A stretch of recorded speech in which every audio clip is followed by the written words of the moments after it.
Nous vivons dans un monde de compromis infinis. Du matin jusqu'à tard le soir, l'homme moderne est contraint de porter un masque. Tu dois être diplomate avec tes partenaires commerciaux.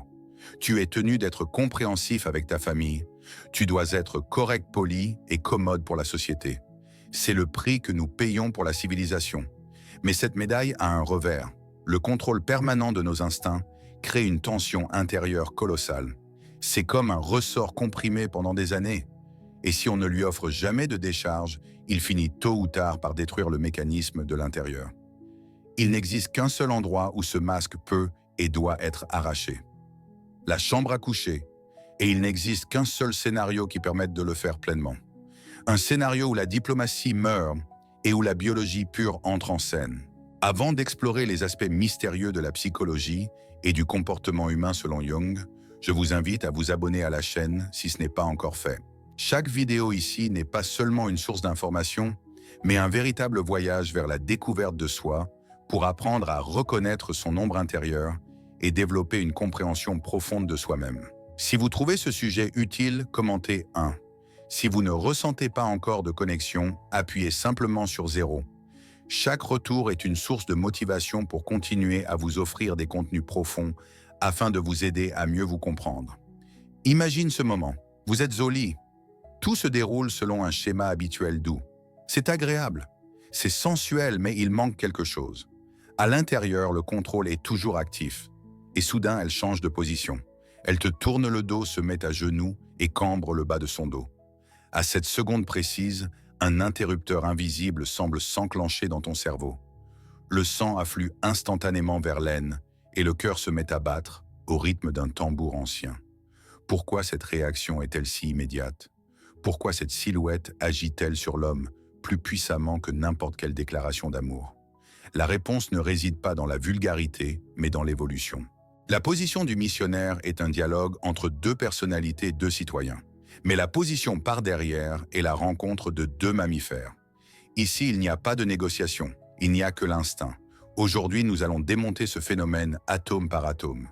Nous ne parlerons pas de techniques sexuelles banales. Nous irons beaucoup plus loin.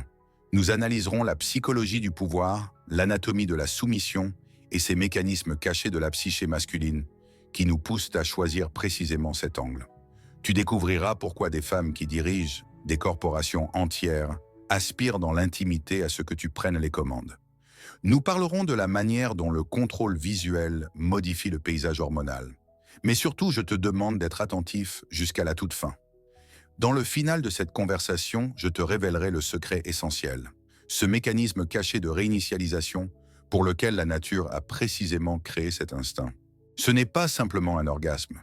C'est un état psychique particulier, une forme d'immortalité biologique accessible à l'homme uniquement dans l'instant de domination totale. Et si tu manques cette nuance, tu ne comprendras jamais pourquoi cette attirance te ramène là encore et encore. Mais je dois te prévenir, ce que nous allons aborder peut sembler dur. C'est la vérité sans retouche ni vernis. Si tu comprends que la nature masculine est plus profonde que ce que racontent les magazines à la mode, et si tu es prêt à entendre cette vérité, manifeste ton accord maintenant. Ce sera notre signal tacite, nous sommes faits de la même matière et prêts à aller jusqu'au bout. Fais-le et nous commençons la plongée. L'empire visuel, la psychologie du regard. Commençons par les fondations. Pourquoi cet angle précis est-il le roi des fantasmes masculins? Beaucoup pensent à tort que tout se joue dans la profondeur de la pénétration. La science affirme l'inverse. Le stimulus primaire de l'homme est visuel. Nous aimons avec les yeux. Et précisément cette position nous offre une panoramique unique, incomparable, que les psychologues appellent l'empire visuel. Lorsque la femme adopte cette posture, le paysage le plus abouti créé par l'évolution s'ouvre au regard masculin. La courbure lombaire de la colonne vertébrale que les médecins nomment lordose n'est pas qu'une belle ligne. Pour notre cerveau archaïque, c'est un signal de disponibilité. Il y a des milliers d'années, cette cambrure indiquait au mâle que la femelle était prête à la reproduction. Aujourd'hui, nous ne pensons pas à procréer à chaque instant, mais les connexions neuronales fonctionnent sans faille. Tu vois cette cambrure, tu vois l'élargissement des hanches, et ton système reçoit l'ordre d'agir en court-circuitant la logique. Ici s'active un mécanisme psychologique extrêmement puissant, que la psychanalyse appelle la scopophilie, le plaisir de regarder, d'observer. En face à face, ton champ visuel est limité. Tu vois ses yeux, ses épaules, peut-être une partie de sa poitrine, mais pas l'ensemble. La position par derrière change les règles du jeu. Tu deviens l'observateur qui voit tout en restant invisible pour l'objet observé. C'est une position de pouvoir. Tu vois ses muscles se tendre dans le dos. Tu vois ses hanches trembler. Tu observes comment la couleur de sa peau change sous l'effet de l'excitation. Tout son paysage appartient à ton regard. Et surtout, elle ne te voit pas. Elle ne peut pas analyser ton expression, ta mimique. Elle ressent ta présence, mais elle est privée de contrôle visuel. Cela crée une asymétrie d'informations colossale qui place automatiquement l'homme un échelon plus haut dans la hiérarchie du moment. Tu maîtrises la situation parce que tu maîtrises l'information. Il existe encore un aspect visuel extrêmement intime dont on parle rarement à voix haute. C'est la confirmation visuelle de ta présence en elle. Pour l'ego masculin, il est vital de voir la preuve de sa puissance. Dans cette position, tu peux observer le processus même de la fusion. Tu vois ton corps devenir partie intégrante du sien. Tu vois comment sa chair s'ouvre et t'accueille. Cet instant où ton instrument disparaît dans sa profondeur puis réapparaît, agit comme un amplificateur colossal de virilité. Ce spectacle nourrit ton moi profond. Il te dit « Je la remplis, je suis grand, j'existe ». C'est une fixation visuelle de la possession impossible à obtenir dans toute autre position.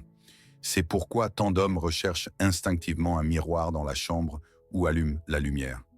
Ils n'ont pas seulement besoin de sentir, ils ont besoin de voir leur victoire. De plus, cet angle offre à l'homme un sentiment de contrôle total de l'espace à 360 degrés. Dans d'autres positions, tes mouvements sont souvent limités. Ici, tu es libre. Tes mains sont libres de saisir. Ton buste est libre de manœuvrer.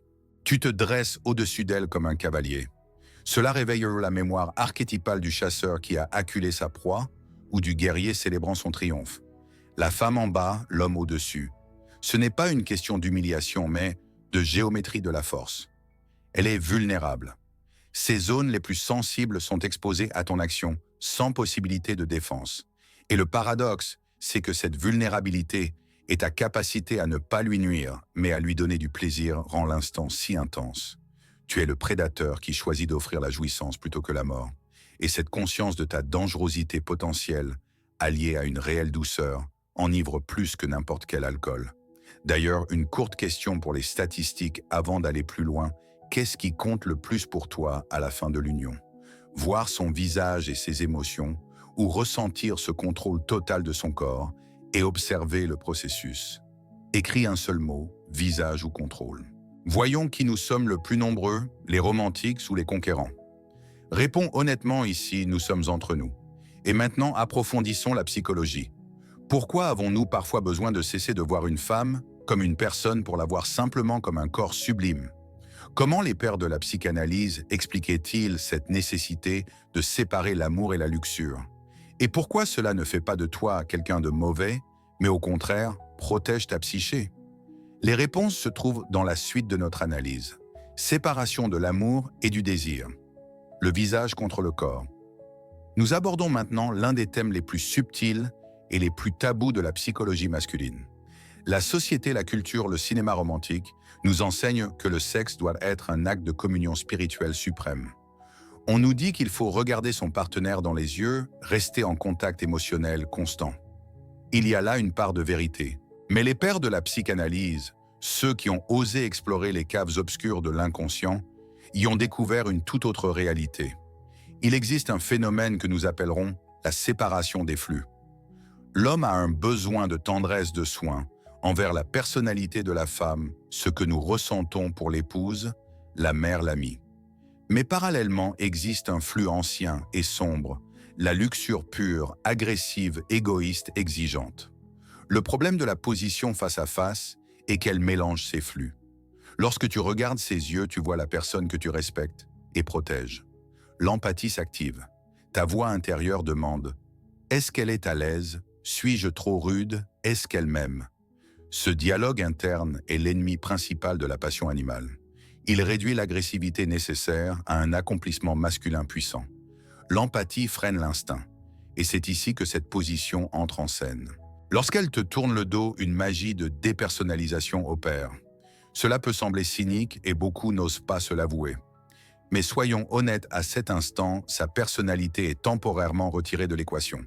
Son visage miroir de son âme disparaît de ton champ visuel. Il ne reste que le corps parfait, chaud, vivant, devenu l'objet de ton désir. Tu cesses de dialoguer avec son image sociale. Tu interagis avec son essence biologique. Cela libère l'homme d'un poids immense de responsabilité. Tu n'as plus besoin d'être le gentil garçon. Tu n'as plus à déchiffrer ses expressions pour savoir si cela lui plaît. Tu te retrouves seul avec tes sensations et ton désir. À cet instant, elle devient un magnifique réceptacle de ton plaisir. Et le paradoxe est que cette transformation temporaire en objet permet à l'homme de déployer son potentiel sexuel à 100%. Tu peux être dur, égoïste, authentique. Les psychologues soulignent que l'homme moderne souffre d'un excès de contraintes sociales. Nous devons toujours quelque chose à quelqu'un au travail, en famille, en société. Le sexe en face à face devient souvent une extension de cette charge sociale. Tu travailles pour son plaisir, tu cherches à être l'amant parfait. Mais lorsqu'elle te tourne le dos, le contrat social se rompt. Tu obtiens le droit moral d'utiliser son corps pour libérer ta tension. Et j'emploie le mot « utiliser » dans son sens biologique le plus noble. Ce n'est pas de la violence, c'est de la fonctionnalité. Tu ne vois pas ses yeux. Tu n'entends que les sons, sa respiration, ses gémissements, ses cris. Un langage sans mots, sans logique. Le langage de la nature. Et cela permet à tes démons intérieurs enchaînés toute la journée de se libérer enfin. Tu peux grogner, serrer plus fort qu'il ne serait acceptable ailleurs. Tu peux t'autoriser cette part d'agressivité saine. C'est l'instant de vérité où tu cesses d'être un partenaire pour devenir un mâle. Et paradoxalement, c'est souvent cette métamorphose que la femme attend le plus. Elle n'a pas besoin d'un gestionnaire de plus au lit. Elle veut une bête qui prend. Cet état de détachement, ne pas voir le visage, agit comme une thérapie puissante pour la psyché masculine. Nous nous soignons. Nous libérons l'agressivité non par le conflit, l'alcool ou la destruction, mais par la création du plaisir. Cette position canalise l'énergie sombre vers une voie pacifique. Sans ce mécanisme, le niveau de violence dans le monde serait bien plus élevé. Alors la prochaine fois que ce désir irrépressible de la retourner surgira, ne le honte pas. Ce n'est pas un manque de respect, c'est ta manière de te préserver et finalement de préserver la relation. Car seul un homme pleinement déchargé peut ensuite redevenir tendre, attentif et aimant. Nous entrons dans l'ombre pour revenir vers la lumière régénérée. Mais la psychologie n'est qu'une moitié de l'équation. Derrière ces processus mentaux se cache une physique implacable. La géométrie des corps est telle que dans cette position, la mécanique même de l'acte change. Les sensations diffèrent, non par invention, mais par construction anatomique. Voyons ce qui se produit réellement lorsque l'angle d'attaque se modifie. Prépare-toi. Nous entrons dans la physiologie de la profondeur. L'anatomie de la profondeur, la physique du processus. Laissons la poésie de côté et observons la mécanique pure. Pourquoi les hommes expérimentés savent-ils que cette transition est souvent nécessaire pour atteindre le sommet des sensations? Parce que le corps féminin est un mécanisme complexe dont les propriétés varient selon la position dans l'espace. Dans la position classique, le bassin féminin place le canal vaginal selon une certaine courbure et longueur. Mais lorsqu'elle se met à genoux et cambre le dos, un déplacement anatomique se produit.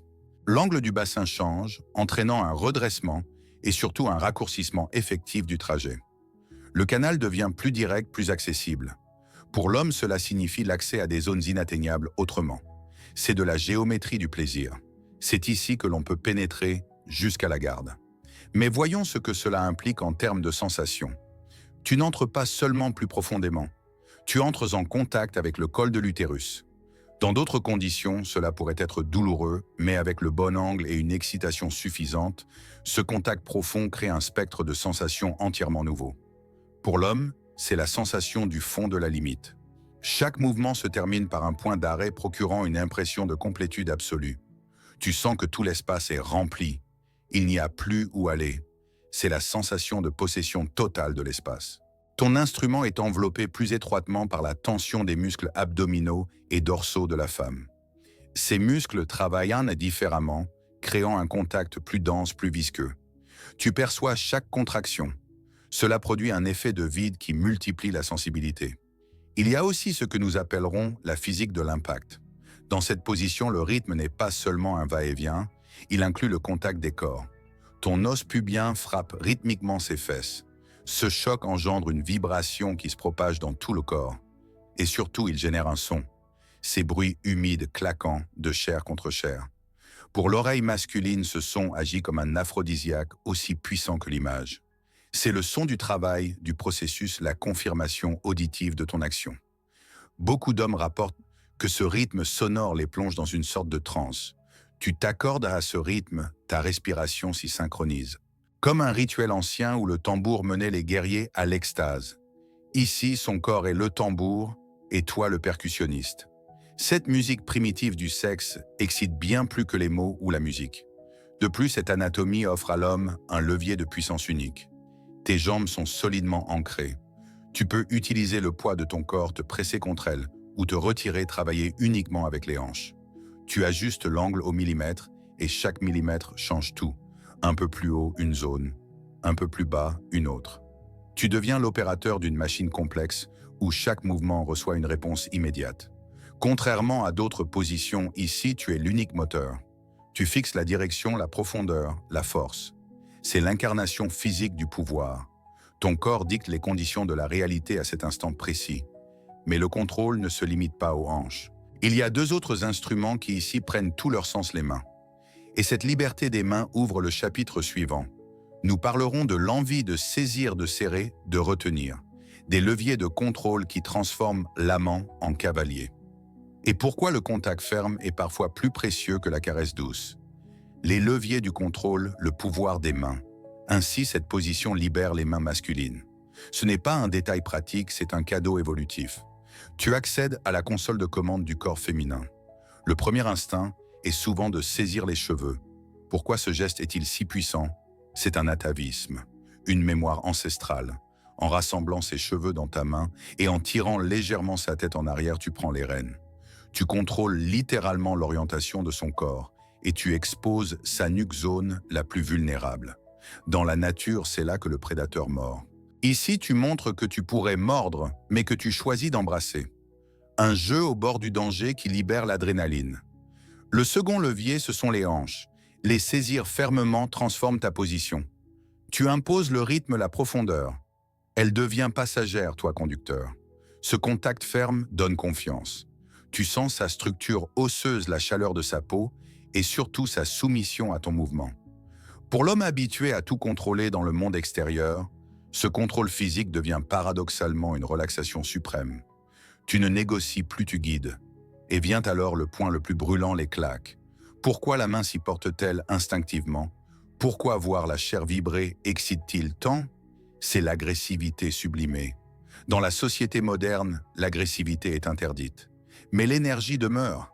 La claque devient un exutoire légal sûr. Un mélange de punition et de récompense. Tu marques le territoire, tu laisses une trace rouge sceau de ta puissance. Cette trace est une preuve visuelle de ton impact sur la matière. Elle accroît aussi la sensibilité de la partenaire. Douleur et plaisir se mêlent. Une relation cause-effet simple, frapper, rougir, crier. Une clarté rare dans une vie complexe.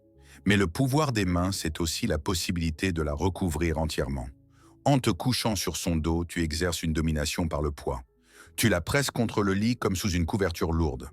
Beaucoup de femmes décrivent cela comme une sécurité absolue par la contrainte. Elle ne peut bouger. Son inconscient lit, il est grand, lourd, fort, donc protecteur. Tes mains peuvent immobiliser ses épaules. Tu contrôles tout le périmètre. C'est dans ce cercle de bras que naît la magie suivante. Si cela ne plaisait pas aux femmes, cette position aurait disparu depuis longtemps. Mais elles la demandent. Pourquoi? Le regard féminin. Pourquoi elles aiment cela? Pour comprendre, il faut voir l'autre face. Même les femmes puissantes se tournent et réclament de la fermeté. Ce n'est pas du masochisme pathologique, c'est une psychologie de la décharge. Première raison, la déresponsabilisation. En face à face, la femme doit jouer un rôle regard-expression, interaction. C'est un travail, mais tourner dos à toi, toutes ses obligations disparaissent. Elle peut fermer les yeux, enfouir son visage dans l'oreiller, se perdre dans les sensations. Elle peut être imparfaite animale. Pour elle, c'est une libération immense. Deuxième raison, l'érotisme de la soumission. Beaucoup de femmes portent une énergie masculine dominante au quotidien. La chambre devient le seul lieu où elle dépose l'armure. Elle te confie le volant. Ton contrôle leur permet de se relâcher. Ce n'est pas une humiliation, mais un rééquilibrage énergétique. Troisième raison, la sensation physiologique de pression et de remplissage. Et enfin, l'aiguisement des autres sens lorsqu'elle ne te voit pas. Elle te confie son dos. Et lorsque tu honores cette confiance, son attachement grandit. Elle sent l'homme à qui l'on peut tourner le dos. Et n'oublions pas l'instinct animal, la femme aussi est un mammifère. Le scénario du mal fort est inscrit dans son ADN. Dans cette position, la honte disparaît. La personnalité s'éteint, l'instinct règne. Et c'est là que vous touchez ensemble l'ombre dont parlait le grand psychiatre suisse Carl Jung. Cette rencontre avec l'ombre est nécessaire. L'ombre et les archétypes. Dans chaque relation durable, il y a une paire diurne et une paire nocturne. Le jour, le couple social. La nuit, les entités cachées. L'ombre est ce que nous refoulons pour être acceptable. La position par derrière est la scène idéale pour la libérer. L'homme cesse d'être un partenaire social et incarne l'archétype du centaure esprit humain, corps animal. Cette posture permet de jouer le scénario ancestral du chasseur et de la proie dans un cadre sûr. C'est ce que les psychologues appellent la violence sécurisée. Vous savez que c'est un jeu, et c'est ce qui permet d'aller loin. Celui qui a été une bête la nuit est calme le jour. Sa tension est libérée. C'est ici que survient le catharsis. Ce n'est pas qu'un orgasme, c'est une purge. Physique, visuelle, psychologique. Tu libères le stress, la colère, la fatigue.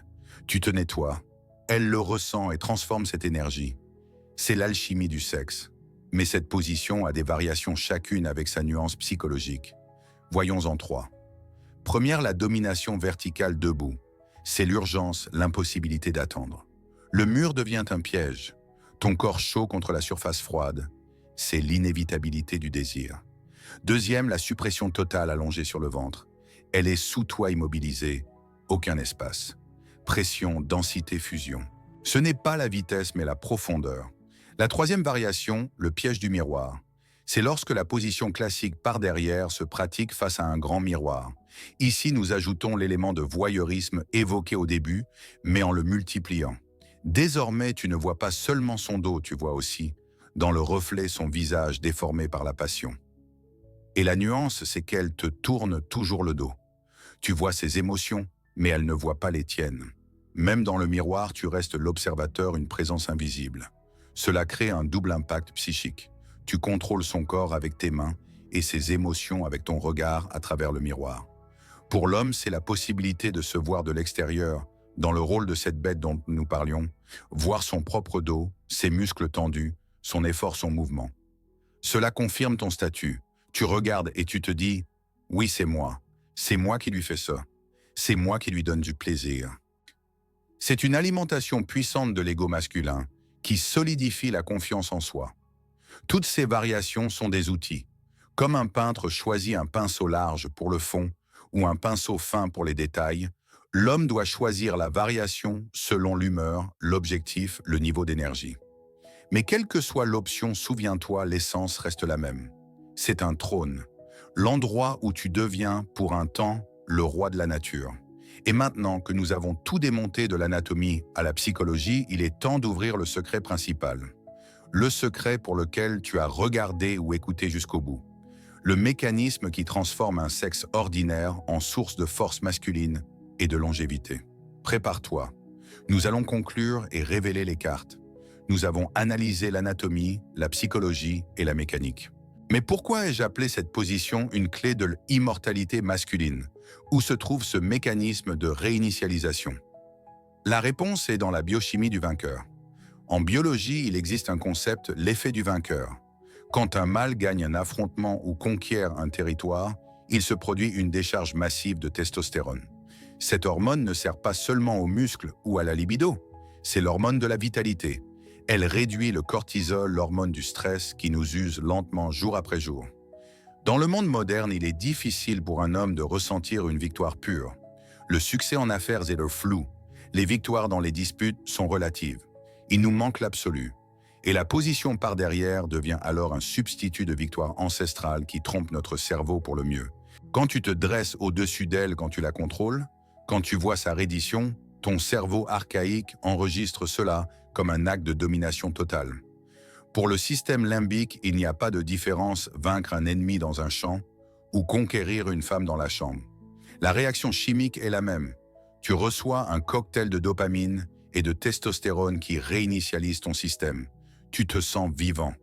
Tu te sens légitime. Tu te sens roi. Voilà l'effet du souverain. À cet instant, tu ne prends pas seulement du plaisir, tu rétablis ta place dans la hiérarchie. Tu te rappelles à toi-même qui tu es vraiment. Pas un manager, pas un contribuable, pas un voisin pratique, mais un homme qui a le droit de prendre ce qui lui revient. Et cette sensation de justesse intérieure sort de la chambre et entre dans la vie réelle. L'homme qui a libéré sa bête la nuit se comporte le jour avec plus d'assurance, plus de calme, plus d'ampleur. C'est un cycle, le lit recharge la vie et la vie réclame une décharge au lit. Alors voici mon conseil comme observateur, et comme homme, n'aie pas peur de tes désirs sombres. Ne cherche pas à être stérile et irréprochable, là où la passion est nécessaire. La civilisation a 5000 ans, l'instinct de reproduction et de domination a des millions d'années. Le combattre est inutile, le refouler est nocif. Accueille ce don de l'évolution. Utilise cette position non comme un acte mécanique, mais comme un rituel de retour à la force. Regarde cette courbure du dos, serre ses hanches, impose-toi avec assurance. Ta puissance devient son plaisir. Ton autorité devient l'harmonie du couple. Et souviens-toi, quand tu la prends par derrière, tu ne l'humilies pas. Tu la places sur le piédestal de ton désir, tout en occupant ton trône légitime. Merci d'avoir regardé cette vidéo jusqu'à la fin. Comment vous sentez-vous après cette exploration d'aujourd'hui? Qu'est-ce qui vous a le plus inspiré ou marqué? N'hésitez pas à partager vos impressions dans les commentaires, afin que nous puissions connaître vos réflexions. Et si cette vidéo vous a offert une nouvelle perspective sur vous-même ou sur la psychologie humaine, n'oubliez pas de laisser un like et de vous abonner à la chaîne pour ne manquer aucune des prochaines explorations. Chaque soutien, chaque retour est une véritable source de motivation pour continuer à vous proposer des contenus profonds, fidèles à l'esprit de Carl Jung, afin de vous aider à mieux vous comprendre pas à pas. Merci et à très bientôt dans la prochaine vidéo.